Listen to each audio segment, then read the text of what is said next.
bandar paling padat penduduknya ialah ibu negara, Kuala Lumpur, dengan kira-kira 8 juta orang pada tahun 2020. Kuala Lumpur adalah metropolis yang berkembang pesat setelah mencapai statusnya sebagai bandar alfa sejak 2008.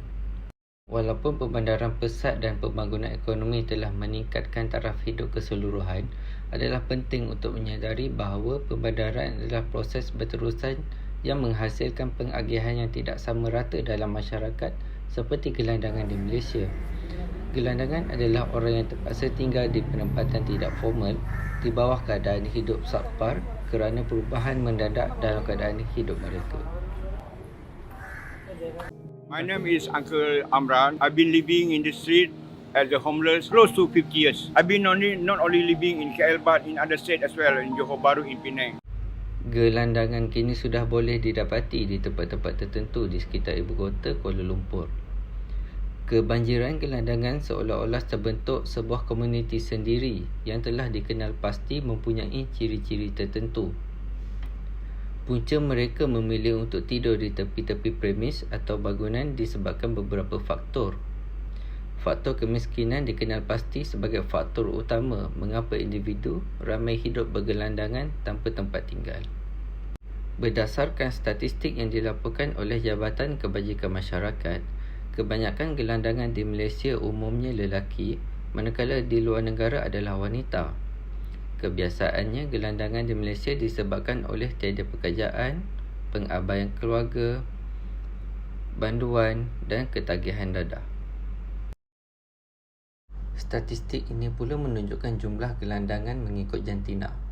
Jumlah tersebut menggambarkan bahawa jumlah gelandangan lelaki dewasa jauh lebih ramai berbanding perempuan dewasa, iaitu seramai 923 orang lelaki berbanding 430 orang gelandangan wanita.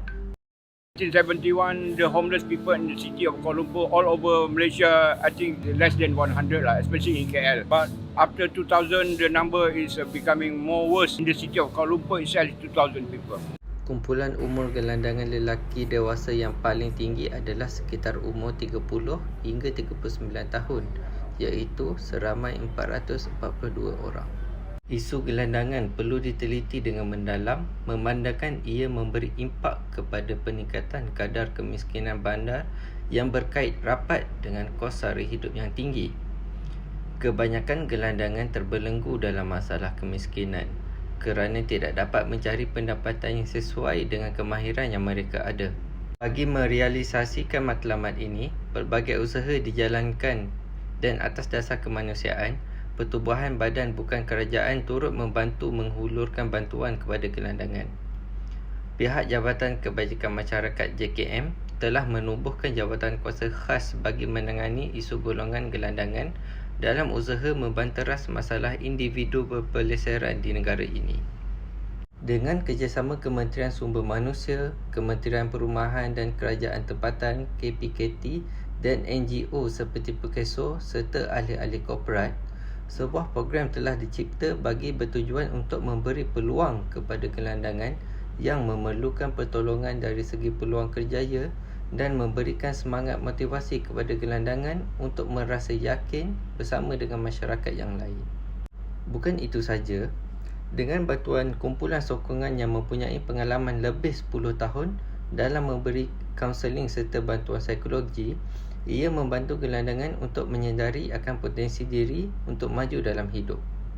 Selain itu, bantuan dari segi penjagaan diri dan pakaian juga turut ditawarkan untuk membantu gelandangan menjadi lebih terurus dan mampu untuk menjaga keterampilan diri. Program ini bukan sahaja menawarkan bantuan dari segi pendidikan, malah memberikan latihan serta bekalan makanan sepanjang tempoh program tersebut. Sertailah program The Vagrant Moves dan hidup anda akan jadi lebih baik. Untuk sebarang pertanyaan, boleh hubungi kami di talian yang tertera di skrin anda.